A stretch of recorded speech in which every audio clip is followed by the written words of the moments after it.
At a charity gala, my husband decided to humiliate me.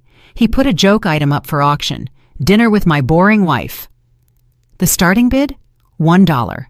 But then a stranger stood up from the back row. Jasmine felt a heaviness in her soul that didn't come from the elegant, perfectly fitted gown, but from a dull premonition that had been plaguing her all morning.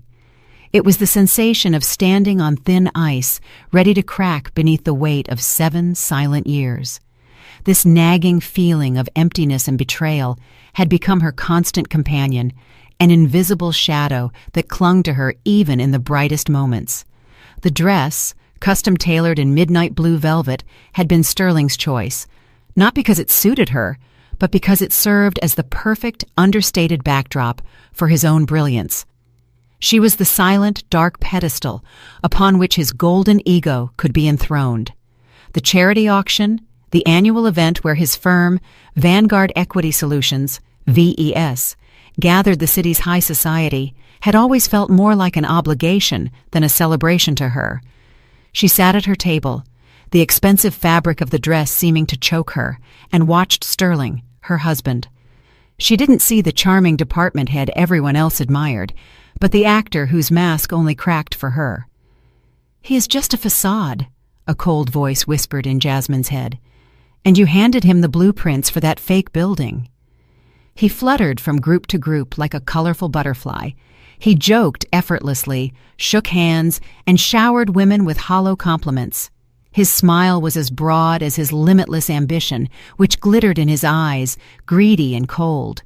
He was a dazzling, perfect man for the public, who turned into a vacuum at home, sucking up all her energy. Jasmine watched him capture the attention of senior executives, striving to be the center of attention, and she knew how it usually ended, with a hollow triumph built on her invisible foundation. His success was their bitter, shared secret. All the brilliant reports, the complex financial models, the strategic analyses he presented so dramatically in meetings had passed through her hands. Sleepless nights, filled with numbers and analysis, were her lot, but he always reaped the rewards. It was the bitter rent for their marriage. She didn't grumble, nor did she demand recognition. Her love for Sterling, blind and all-consuming, had once been reward enough for her.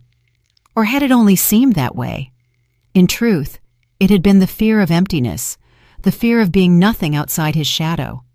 A trauma deeply rooted in her youth, when her own father, a brilliant but chronically unsuccessful professor of history, had drilled into her, "Jasmine, the world forgets raw talent, but it celebrates the illusion of success.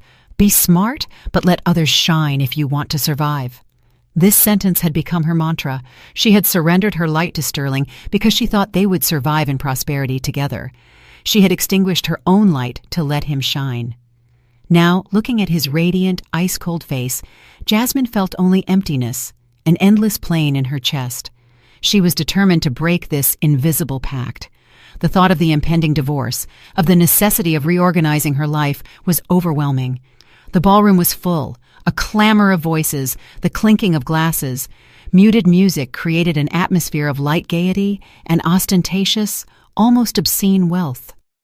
The sorrow Jasmine felt had a history spanning 7 silent years, years in which she had stifled her own voice, her kinetic rage, within the dry, sterile walls of their home. She thought back to her small, almost overgrown backyard where she had once planned to build a small retreat and set up her own analysis room to finally write a book on macroeconomics. She had even drafted the title, The Silent Architecture of the Market. The book was meant to give her back her lost recognition, a monument to her suppressed talent. But Sterling had laughed, that loud, dismissive laugh that left no air for dreams, that drenched all budding hopes with toxic scorn. "A book, Jazz? Don't be childish. You're my backbone, my invisible brain. Who else is going to worry about my career? Who else is going to make the numbers sing, if not you, my boring Jasmine?" he had said. And in his eyes there wasn't even a spark of shame, only the unconcealed, greedy demand of an owner. Instead, he had remodeled the retreat into a glittering wet bar for his business partners, a place that reeked of cheap Triumph and expensive scotch, a monument to his ego. That promise, that unlived dream, remained like a wilting rose in her heart. Only her elderly neighbor, Ms. Lois Jones, who meticulously tended her small yard and whose windows faced their retreat, had noticed Jasmine's secret tears in the shadow of the magnolias. Ms. Jones, a woman in her 80s with hands that smelled of earth and truth, was the only honest soul in Jasmine's sterile life. She was the unvarnished voice of nature against the artificiality of the financial world. "You know, young lady," Ms. Jones had once said, with her rough but warm voice, handing her a mug of strong chamomile tea. The tea tasted of the herbs she grew herself, not the polished surfaces of Sterling's world. "You can't step on withered flowers anymore, but you can remove them to make room for new growth in the garden. Life is like my rose garden. It doesn't tolerate stagnant love. It requires care or a clean cut. Sterling. He is a nettle, Jasmine. He takes your space and your light. Cut him out before he overwhelms you." Miss Jones added, looking at Jasmine's sad face, "I once had a cactus. It never bloomed because I kept it in too small a pot and didn't want to see that it needed a bigger one. Sterling is doing the same thing to you." These words, simple and profound, now echoed in Jasmine's soul. Sterling approached her table. His face glowed with expectation and smugness. He exuded a mix of expensive cologne and unrestrained ambition. "Everything is going great, my Jazz. Our division raised the most donations," he said, leaning toward her, but his gaze was already sweeping the room, ensuring he was being seen. "That's good, Sterling," she replied. Her voice was hollow and distant as she tried to force a smile. "Yes, good. And I thought of something for the auction. A surprise." His voice was boastful and self-satisfied, the tone of a man convinced he would capture everyone's eyes. She already knew that such a surprise usually led to embarrassment or even shame, but this time she sensed something else, the announcement of the final public humiliation. Yet the power to stop him had long abandoned her. It was the silence of resignation, burrowed deep into her bones, a deadly apathy. The auctioneer announced the start of the main bidding segment. Lots rotated, rare wines, trips to elite resorts, exclusive artwork. Sterling repeatedly raised his bidding paddle, demonstrating his generosity until it was time for his surprise. He stepped onto the stage and confidently took the microphone from the auctioneer's hand. The stage light was so bright it seemed to wash out the flaws in his character. His white shirt looked almost like a suit of successful armor, unblemished and provocative. The room fell silent in anticipation of another announcement from the successful department head. "Ladies and gentlemen," Sterling began. His voice was loud and clear. "I want to present a very special lot. It is not purely material, but I am sure it is very tempting for those seeking new experiences, something unique." He paused meaningfully, letting his gaze wander through the room, seeking confirmation of his irresistibility. He reveled in the silence he had caused. Jasmine felt a cold shiver run down her spine. She knew what was coming. It was the final nail in the coffin of their marriage illusion, a blow that would be harder than any physical pain, because it aimed directly at her most vulnerable spot, her need for recognition. She fixed her eyes on a spot on the dark wooden floor, inhaling the faint scent of old wax and cold champagne. "Well, I present to you lot number 27, Sterling said, pointing dramatically to her table. His finger was an accusation. "Dinner with my very boring wife." His words carried not just irony, but open, cruel mockery. The entire room briefly froze, but then erupted in booming laughter. Sterling smiled, satisfied with the effect, as if he had just said the funniest thing in his life. He tilted his head, as if expecting deafening applause for this courage. Jasmine felt the blood rush to her face and then immediately drain away, leaving an icy void. Boring wife. The humiliation completely overwhelmed her. She felt hundreds of eyes fixed on her table, where she crouched, slumped like a defeated warrior. The laughter swelled, becoming an approving, deafening chorus of mockery, an echo of his own hurtful words. It sounded in her ears like the cracking of the ice field she had stood on for years.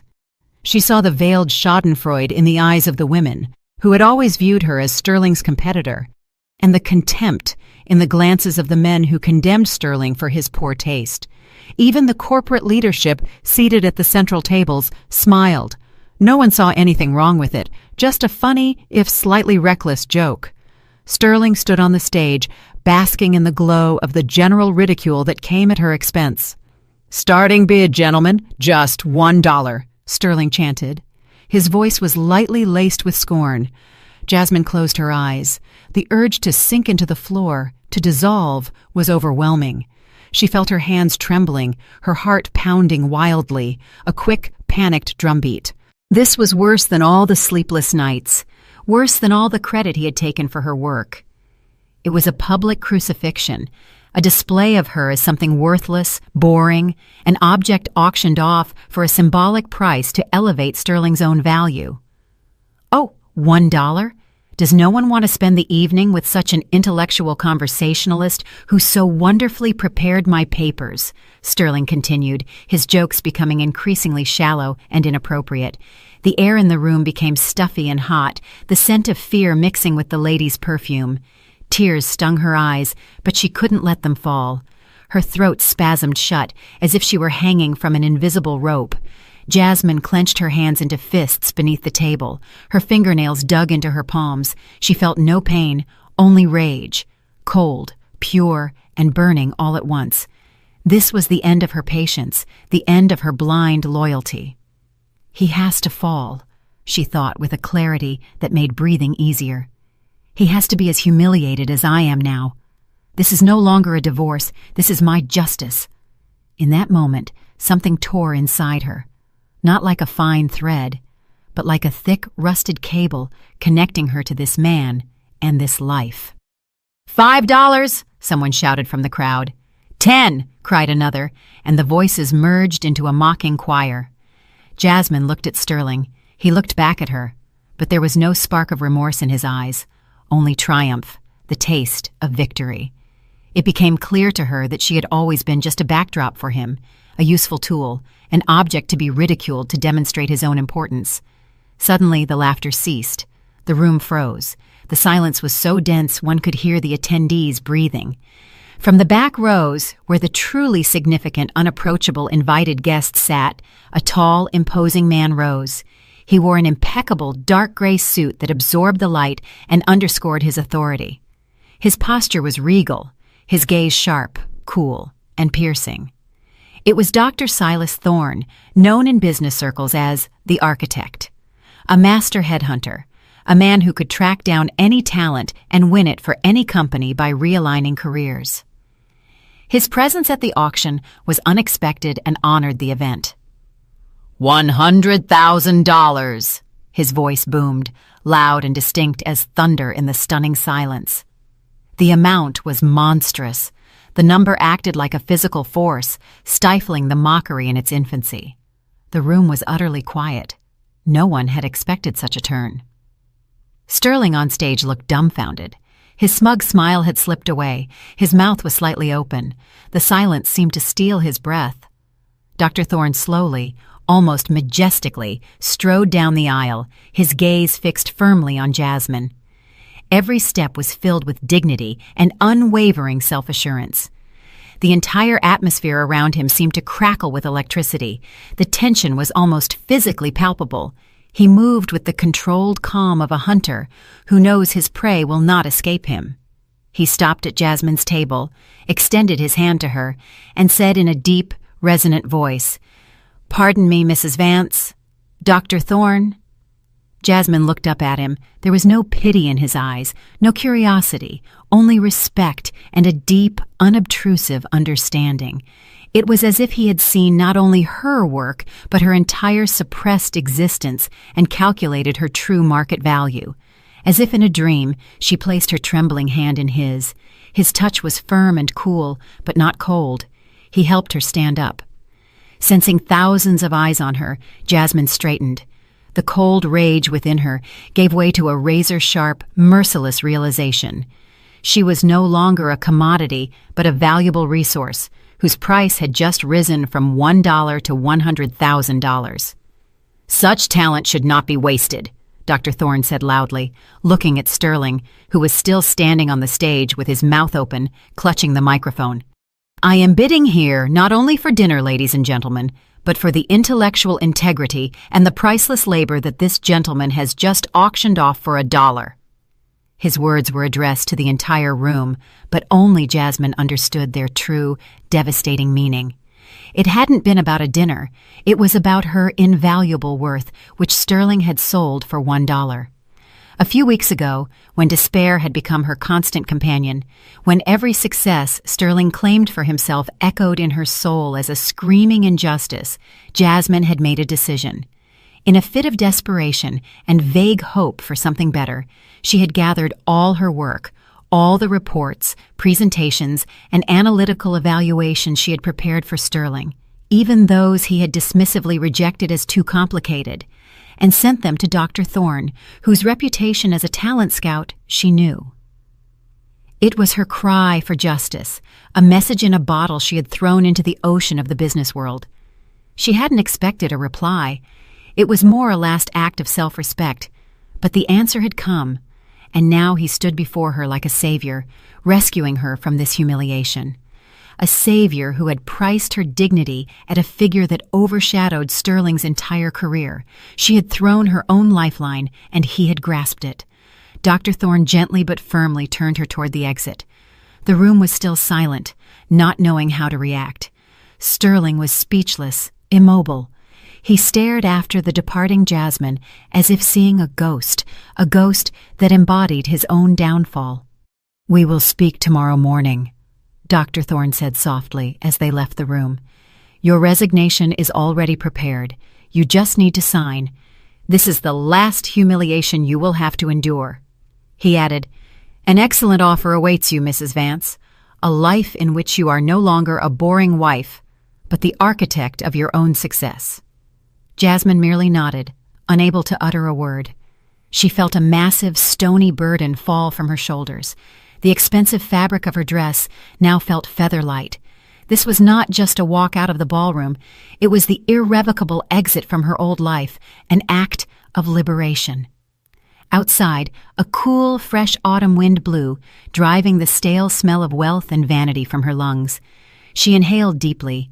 The air smelled of rain and a new beginning, of freedom and wet stone. She got into Dr. Thorne's car, whose interior smelled of leather and cool efficiency. She did not look back at the brightly lit window of the ballroom where her old cage had stood. In the morning, Jasmine did not sleep. She packed her things, her wardrobe, her beloved analysis books, and, most importantly, the collected notes that revealed the chaos in Sterling's system, the key to his downfall. Sterling was still asleep, deep in his careless, almost childlike slumber, apparently unaware that yesterday evening had become a point of no return. In the pre-dawn light, as the first gray rays filtered through the bedroom window, Jasmine looked at his face. It was the face of a man who had used her for years. No wave of nostalgia, no spark of old love stirred in her, only the cold, pure rage that had frozen into a steely resolve in her heart. She saw the fine lines of arrogance around his mouth, which she had once interpreted as a sign of his strength. Now she saw only weakness, the arrogance of a man who believed he could bend the laws of nature. Jasmine wrote a brief notice of resignation and placed it, along with a personal letter, on the living room table. The letter contained only one sentence, borrowed from Miss Jones. "I cut the nettle to make room for new growth in the garden. The rent for my sacrifice is now due, Sterling." She did not wait for him to wake up. She left the house, whose walls had been a prison for her for years, without looking back, without a sound that would betray her departure. The dawn greeted her with the metallic scent of wet asphalt and the promise of a new beginning. When Dr. Thorne met her at a cozy, elegant cafe in Midtown Manhattan, Jasmine felt surprisingly calm, almost unmoved. A slight, professional smile played on his face, yet there was seriousness and business acumen in his eyes. She immediately sensed this was a person who valued not only emotions, but performance and integrity. He wore a light scent of bergamot, sharp and clear. The scent stood in stark contrast to Sterling's heavy, sweet cologne. Dr. Thorne was the scent of truth. Sterling was the scent of illusion. "Have you made a decision, Mrs. Vance?" he asked, handing her the menu. "I resigned," she replied curtly, and it sounded like a judgment on her past life. For the first time in years, she didn't have to hide behind anyone. She didn't have to choose her words carefully not to hurt anyone's vanity. It was a breathtaking freedom to hear her own voice, now clear and without a tremor. "Excellent!" Dr. Thorne nodded, his gaze sweeping over her face, lingering for a moment on the determination in her eyes. He seemed to be assessing not only her professional qualities, but also her inner readiness for radical change, her capacity for rebirth. "You have caught fire, Mrs. Vance, and that is excellent motivation. I have already spoken with the management of Crestwood Capital Group, CCG. They are very interested in your experience and, shall we say, your unique knowledge. The position is that of Senior Lead Analyst, a completely new division that we will build under your leadership. Complete freedom of action, resources, a commensurate salary that triples your current income, plus results-based bonuses, and of course, full recognition of your contributions. No more boring wives and $1 bids." The last phrase was spoken without the slightest mockery, only with a hint of understanding and respect. Jasmine felt something happen inside her, as if the ice surrounding her soul was cracking and melting. For the first time in a long time, she felt valued, not as someone's appendage, but as an independent personality, a top-tier professional. "I accept," she replied, and her voice carried a steely resolve she hadn't expected from herself. This was not just an acceptance. It was a declaration of her right to a dignified life and career. Revenge would be the byproduct of the assent. "Wonderful." Dr. Thorne took a sip of coffee. "You can start immediately if you wish. We have already prepared your workspace. And by the way, Mr. Theodore Harrison, the CEO, is counting heavily on your help in a delicate matter. Vanguard Equity Solutions, your former colleagues. They are currently fighting actively for two large agricultural holdings, Golden Harvest Farms and Heartland AgriCorp. They are our main competitors in that segment, and they hold those clients with an iron fist. Your knowledge of them would be invaluable." A mischievous spark flashed in his eyes, and Jasmine understood that her revenge would not only be cold, but also very profitable. Jasmine smiled, and there was no warmth in that smile, only steely determination. She knew everything about those clients. She knew their needs, their weaknesses, their unfulfilled requests, because it was she who had prepared the reports and proposals for them, which Sterling had later defended with bravado, only slightly changing the wording.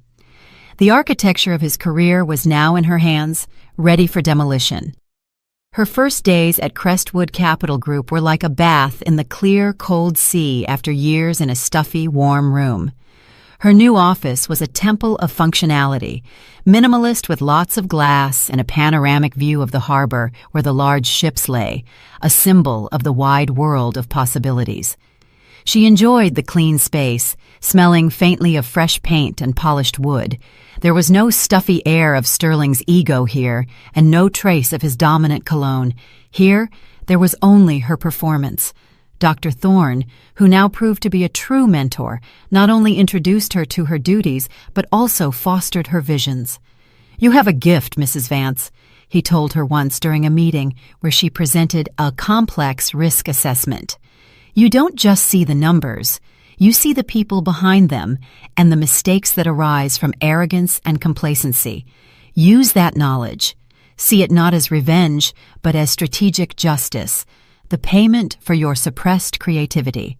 You are only taking back what was stolen from you." This concept of retribution achieved through superior performance became Jasmine's inner code. She remembered every unsatisfied demand, every complaint about bureaucracy and slowness at Vanguard Equity Solutions, every missed opportunity, every sigh of disappointment that Sterling preferred to ignore to avoid disrupting his peace. She knew that the agricultural holdings were looking not only for financial services, but for a partner who understood their seasonal specifics, their modernization and expansion plans, and their specific needs for farm machinery and fertilizers. Sterling had scorned the complexity of rural business. Jasmine saw the gold mine in it. "I have a few ideas, Dr. Thorne," she said, and her voice carried cold confidence. VES is too cumbersome and too fixed on its own standard schemes to recognize their true needs. They offer general solutions, while Golden Harvest Farms and Heartland AgriCorp have long been looking for an individual approach, more flexible credit terms, and most importantly, innovative investment solutions that their current partners cannot provide. We can offer them not only financial services, but a complex development strategy that allows them to reach a new level, optimize costs, and increase profits. If you're enjoying Jasmine's story so far, tap the like button. It really helps me see who's following along. And if you love stories like this, don't forget to subscribe to Betty's Stories for more. Now, let's continue.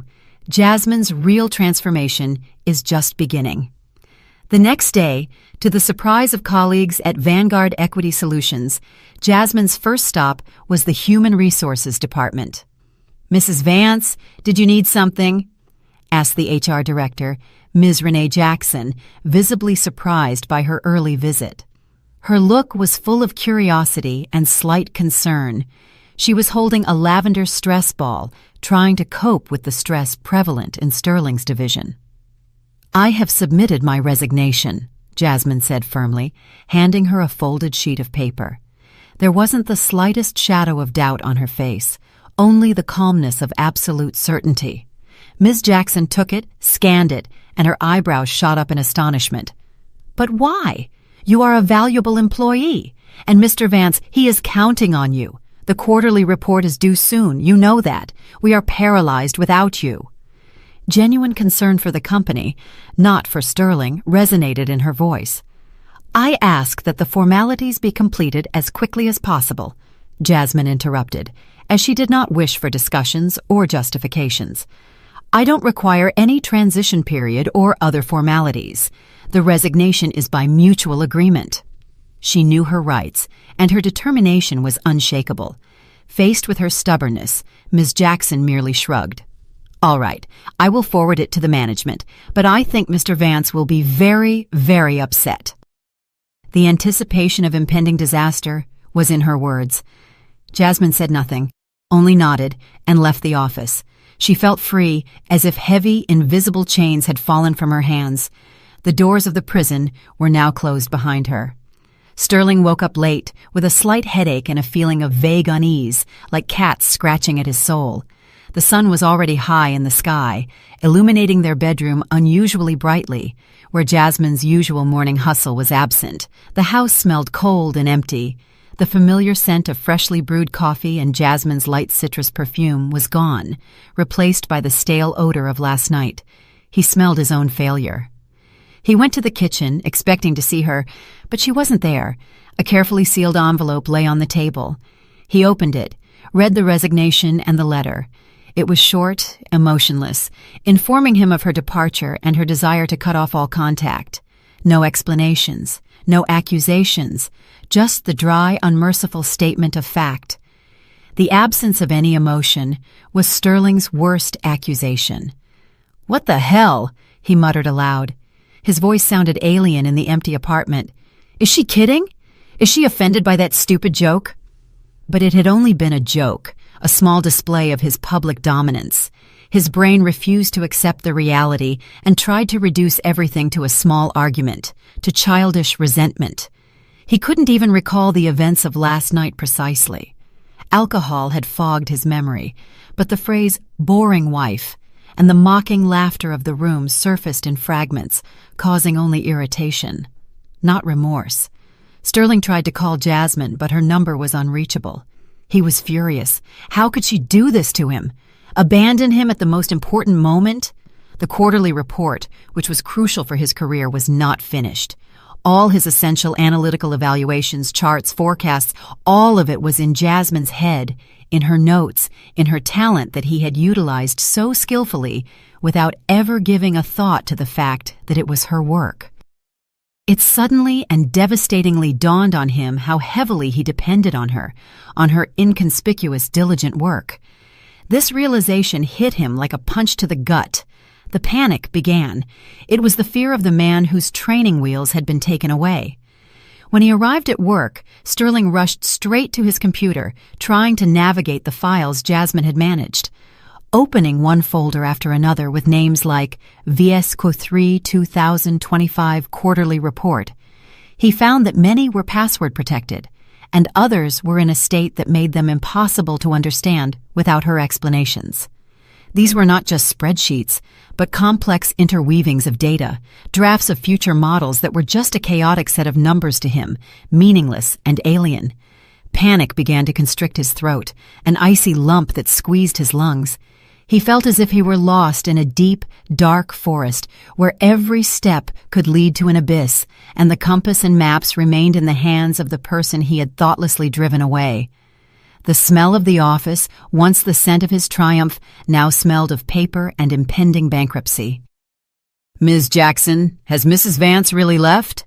he asked the HR director, barely able to hide the tremor in his voice, trying to give it a casual tone that fooled no one.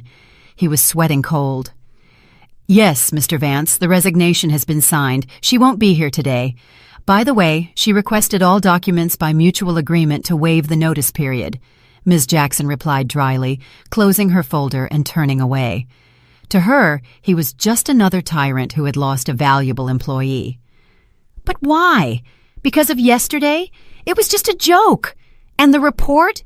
The quarterly report!" Sterling raised his voice. It tipped into hysteria, betraying his utter desperation. "Mr. Vance, that is not within my jurisdiction. I am just doing my job," Ms. Jackson answered dryly, closing her folder and turning away. For her, he was just another self-important man who had lost a valuable employee. Sterling wandered through his office, trying to piece together the scattered data, but nothing worked. His talent was presenting ideas, talking, selling what someone else had created. Without Jasmine, he turned out to be completely helpless, like a puppet without strings, like an engine without fuel. Every file, every line of code, every spreadsheet was dead to him without her explanation, encrypted with a code that was invisible to him. He felt the ground being pulled out from under his feet, how his life, built on someone else's work, began to crumble. The division he had been so proud of now looked like a house of cards that threatened to collapse at the slightest breeze, and he himself was its weakest link. He had to wander around for hours just to find the data that Jasmine would have found in minutes. The cold sweat of failure covered his forehead. His hands trembled, and he nearly shattered the expensive designer lamp on his desk. Meanwhile, the devastating blow was executed with icy precision. Jasmine, at her sun-drenched desk at CCG, finalized the last presentation. In just a few days, she had developed a strategy that exposed and corrected Sterling's errors of the past few years. She had transformed the client's quiet complaints into clear, profitable solutions. She felt no joy, but a deep, satisfying calm. It was the calm of a surgeon who had pulled a rotten tooth. The result was quick to follow. Within 1 week of a series of meetings held by Jasmine, together with the Crestwood Capital Group team, Vanguard Equity Solutions' two largest clients, Golden Harvest Farms and Heartland Agricorp, announced their switch to Crestwood Capital Group. This was not just a departure. It was an exemplary flight caused by the incompetence of the competitors, a devastating blow to Sterling's firm. They lost not only huge contracts that brought in fabulous profits, but also the reputation that had been built over years and was now instantly dissolving. The entire industry was talking about Crestwood Capital Group as the new strong player capable of changing the rules of the game, and about Vanguard Equity Solutions as a company losing its edge and falling behind the times.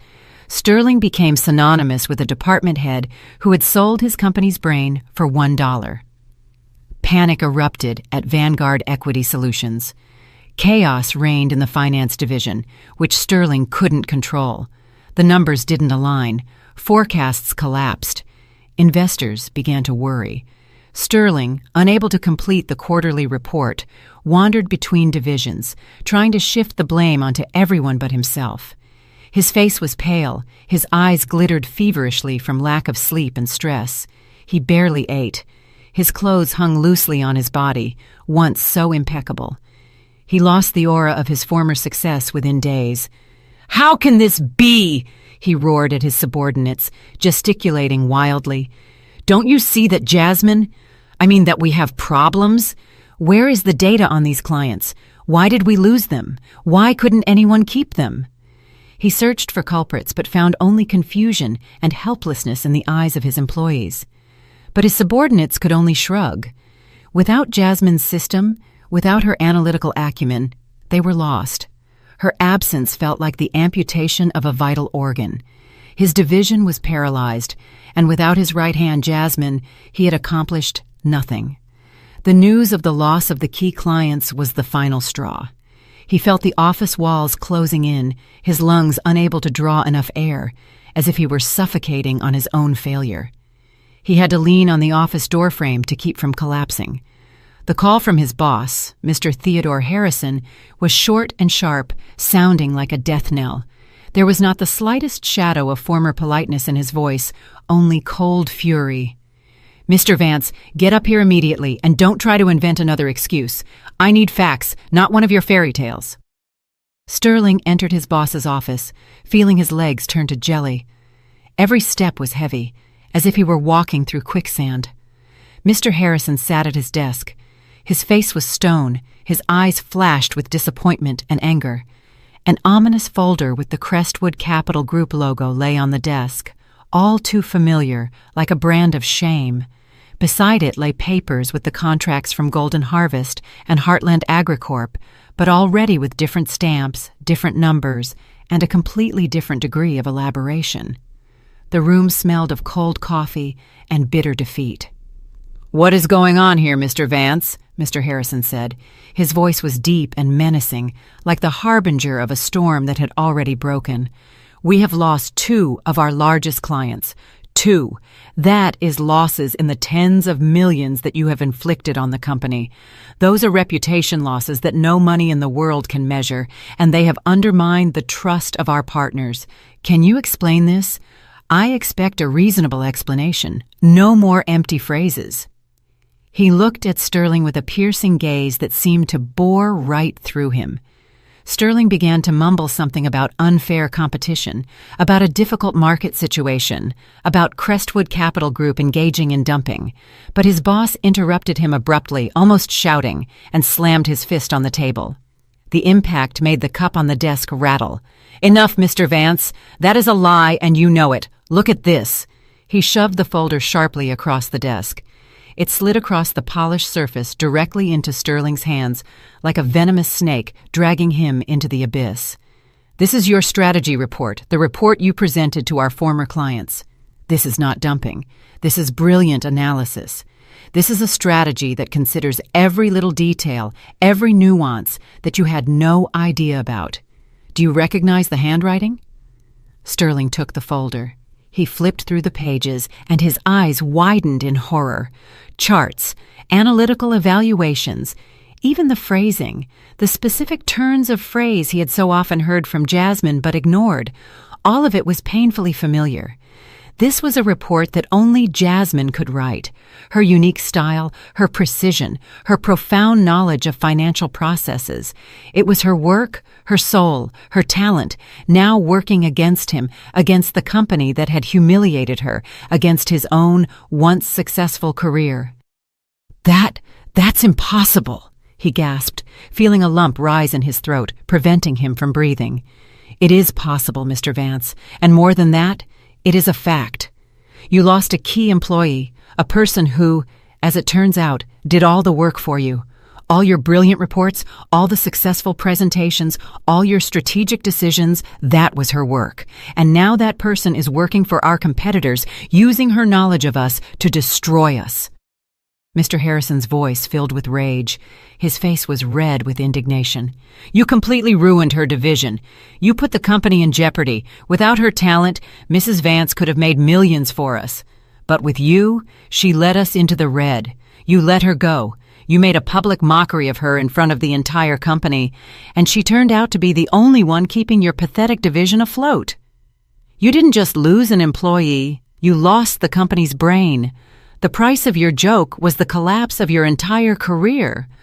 Sterling tried to say something, but the words stuck in his throat and refused to come out.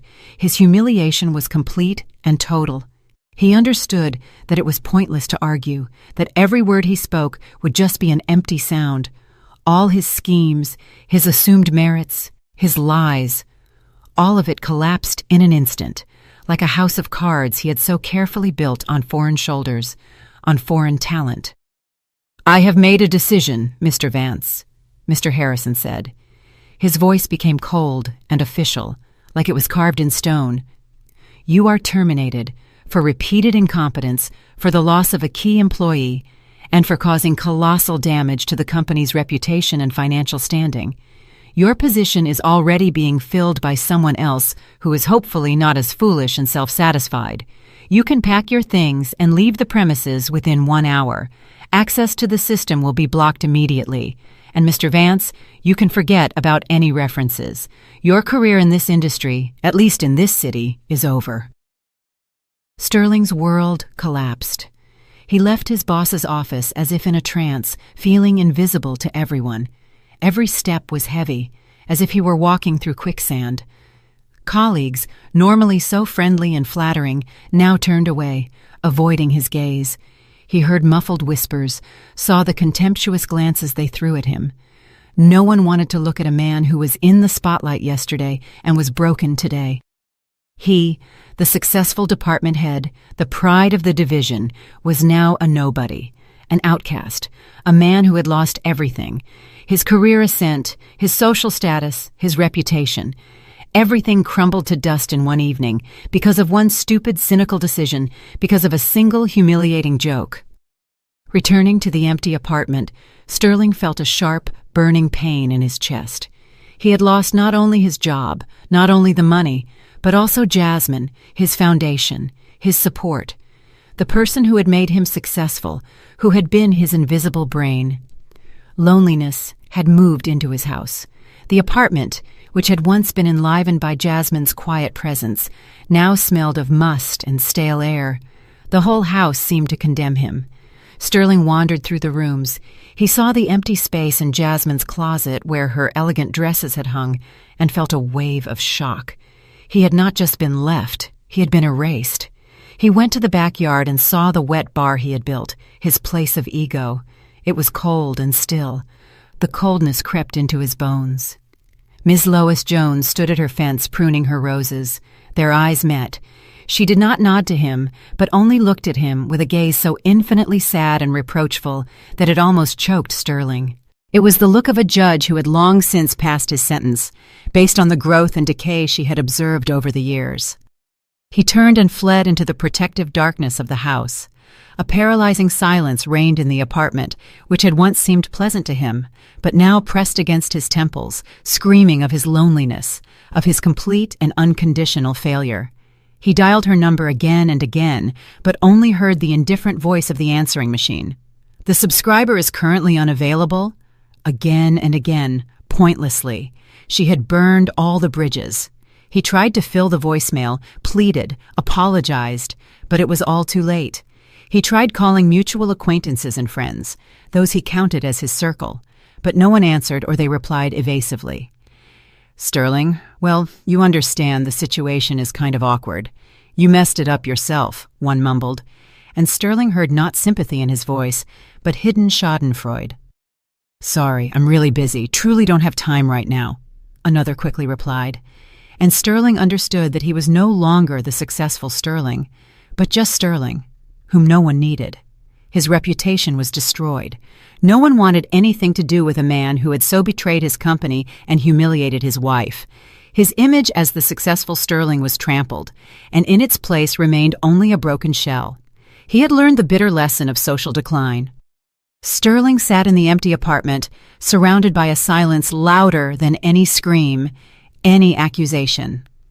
He saw before him the images of last night, the laughter of the room, his own smug face, then the appearance of Dr. Thorne, the determined gesture, Jasmine's hand in another man's, and her look of cold rage that he hadn't understood then, and that distance, that icy determination in her eyes that he hadn't attributed any significance to at the time. He remembered how she had worked at night, how she had calmly explained complex schemes to him, how she had believed in him, how she had been his loyal shadow. And he had betrayed her, humiliated her, made a public joke of her, and was now paying the full price for it. On the coffee table, where her beloved bouquet of flowers used to stand when she still tried to bring some coziness into their home, lay a small note written in Jasmine's hand, which he had overlooked on his way out this morning. "I wish you exactly the same happiness that you gave me. Think about it." And now, in this deadly silence, those words sounded like a final judgment to him. He was lonely, empty, and before him lay only bottomless emptiness. He had done it to himself. It was a cold, unmerciful revenge that had led to the complete collapse of his life. He was publicly humiliated, stripped of everything he owned, and now had to taste the full extent of the loneliness he had created. He was alone, absolutely alone, consumed by the flame of his own failure, and there was no one who could save him. The future seemed empty, frightening, without the slightest glimmer of light, and that was his own doing. His life lay in ruins, and all he had left was to wander alone through them, remembering how he had single-handedly destroyed everything he possessed.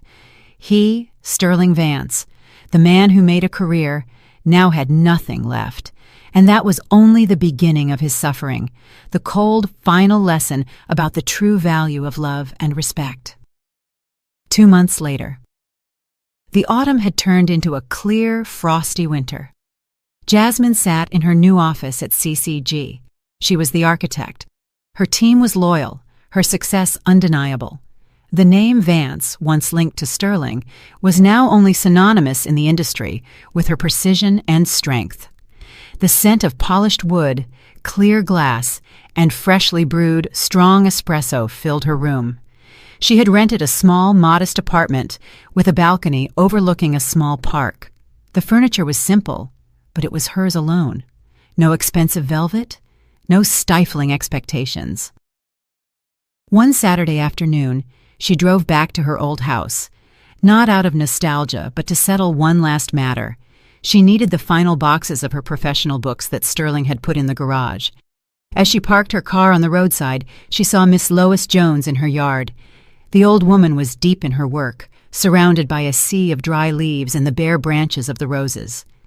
Jasmine no longer felt rage, only a slight, almost academic sadness about the futility of the lost years. She walked to the fence. "Miss Jones?" The old lady slowly straightened up. Her eyes, sharp as ever, recognized Jasmine immediately. There was no surprise in her gaze, only deep, silent satisfaction. "Ah, Jasmine," she said. "I knew you'd be back. I was waiting for it." She waved Jasmine into her yard. The air smelled of damp earth and the promise of the next spring. "I'm just picking up some books. I just wanted to see you and say thank you," Jasmine said softly. "Your words, they were the cut." Miss Jones smiled, a smile that deepened the lines around her eyes. "Every garden needs a winter, Jasmine. A time of hardness to recover for the new bloom. Your winter is over," she added. "You see, Jasmine, the rose that is not pruned goes wild and spends its energy on unnecessary growth. Sterling was like such a rose, too much show, no substance. But you freed yourself and are now a plant striking new roots."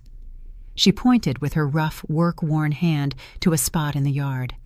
"See what happened to the wet bar? It's empty. It's cold."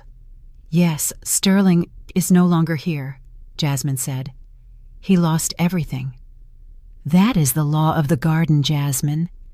You reap what you sow." He sowed loneliness, and he will reap loneliness, but you made a clean cut and prepared the soil for something true. Miss Jones looked deep into her eyes. How are you really, Jasmine? Not the architect, but the woman. Jasmine felt tears well up in her eyes for the first time in months. They were not tears of pain, but of relief.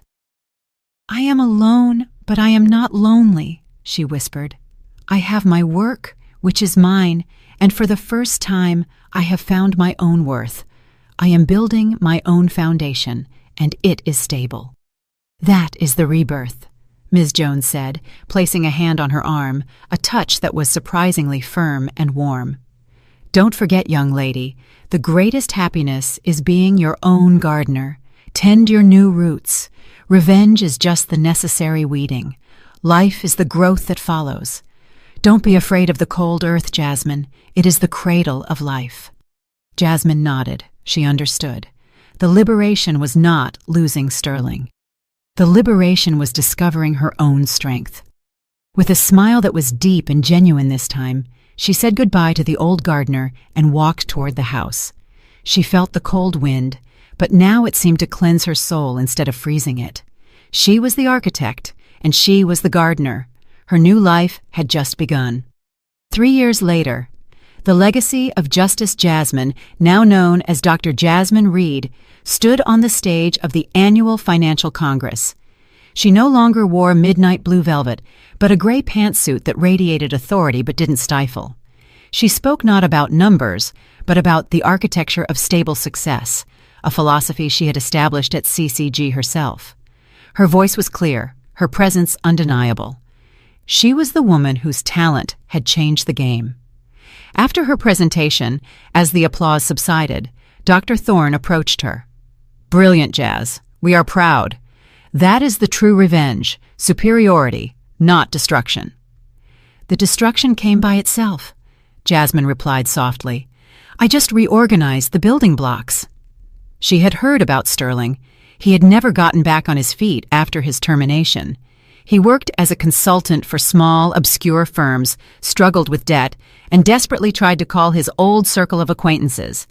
He had learned that illusion doesn't last long without substance. His loneliness had become so deep that he often sought out the wet bar in his abandoned yard as his only refuge. It no longer smelled of expensive scotch, but of damp wood and despair. However, Jasmine had planned one last, instructive act.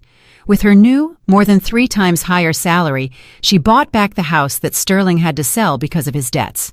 Not to live in it, but to give it to Ms. Lois Jones. She drove to the house one last time. Ms. Jones was already at the fence. She did not look surprised. I heard you're the new owner, Ms. Jones said and smiled. A beautiful gesture, Jasmine. It's not a gift, Ms. Jones. It's a foundation. The foundation for undiscovered talent. I will tear down the wet bar and build a small library there where young people can study in peace, right where Sterling celebrated his ignorance. And the garden? Ms. Jones asked. The garden belongs to you, Jasmine said. As a token of my gratitude and a symbol of rebirth, you will teach there that life requires care and not vanity. Ms. Jones nodded, her eyes teary. That is the most beautiful form of justice, Jasmine. What was stolen becomes a tool for good. Life is the highest lesson. Jasmine drove away, looking in the rearview mirror. She saw Ms. Jones in her small yard, ready to nurture the new roots. She took a deep breath. The cold wind of success now seemed warm. She was no longer Sterling's boring wife. She was Dr. Jasmine Reed, the architect of her own life and the gardener of her own soul. And that was her true, priceless triumph. She had arrived. You know, when I look back now, I realize that sometimes life doesn't break you to destroy you. It breaks you open, so you can finally see who you really are. For years I thought love meant sacrifice and silence, that strength meant holding everything together no matter how much it hurt. But the truth is, strength is not about enduring pain. It's about having the courage to say, enough. It's walking away from what dims your light, even when your heart trembles. Losing everything was the best thing that ever happened to me. because in that loss, I found myself. I learned that peace is not given by others. It's built inside you step by step, with every boundary you set and every dream you protect. So if you're listening right now and feel trapped, remember, your story isn't over. You can start again. You can rebuild from ashes and rise stronger than before. I'm living proof of that.